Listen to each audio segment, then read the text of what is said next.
జిల్లా collector, RTO, MRO గారు భూ నోటిఫికేషన్ విడుదల చేయడం జరిగింది. నేను అధికారులకు ప్రశ్నిస్తున్నా, భూ నోటిఫికేషన్ విడుదల చేసే ముందు ఆ గ్రామానికి వెళ్ళాలి. ఆ గ్రామంలో సోషల్ ఇంపాక్ట్ అసెస్మెంట్ అనేది ఒకటి సర్వే చేయాలి. ఈ భూములు పోవడం వల్ల ఆ గ్రామంలో రైతులు కానీ పేదలు కానీ ఏ రకంగా జీవిస్తారు, వాళ్ళకి బతుకు ఉండదా అనేది వాళ్ళు సోషల్ ఇంపాక్ట్ అసెస్మెంట్ చేయాలి. అది చేయాలంటే నువ్వు చట్టం తెలియనట్టనే ఒక ఎంఆర్ఓ కానీ కలెక్టర్ కానీ ఆర్డీఓకు ఈ యొక్క భూసేకరణ చట్టము చదవలేరు, వాళ్ళకి తెలియదని సందర్భంగా తెలియజేస్తున్నా. రెండోది ఏంటంటే ఆ గ్రామంలో గ్రామ సభ నిర్వహించి రైతులకు సంబంధించి ఒక తీర్మానం చేసి వాళ్ళు ఆ తీర్మానంలో 80% మంది రైతులు ఒప్పుకుంటేనే అక్కడ భూములు తీసుకోవాలని అది కూడా భూసేకరణ చట్టం ఉన్నది. కాబట్టి అది కూడా ఈ అలా అధికారులకు తెలియనటువంటి పరిస్థితి ఉంది.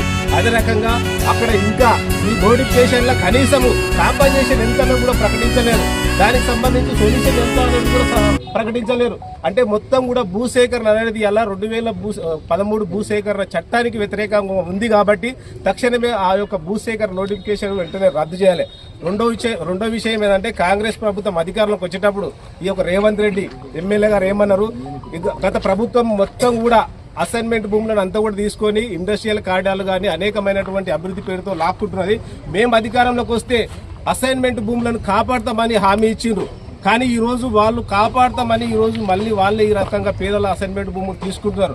రెండో విషయం, ఆ యొక్క అసైన్మెంట్ భూములకు రెగ్యులరైజేషన్ పట్ట భూములతో సమానంగా మేము వాళ్ళందరూ కూడా అమ్ముకోవడానికి అవకాశం ఇస్తాను కూడా చెప్పిండ్రు. కాబట్టి అది కూడా ఇక్కడ తుంగలో దొక్కిండ్రు.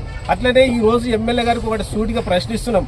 ఈ రోజు ఈ నియోజకవర్గంలో ఇంతమంది రైతులు మా యొక్క ఎమ్మెల్యే కాంగ్రెస్ రామ్మోహన్ రెడ్డి గెలిస్తే కాంగ్రెస్ పార్టీ అధికారంకి వస్తే మా బతుకులు బాగుపడతాయి, మా యొక్క కుటుంబాలంతా కూడా జీవనం మంచిగా అది నడుస్తుందని ఈ రోజు వాళ్ళ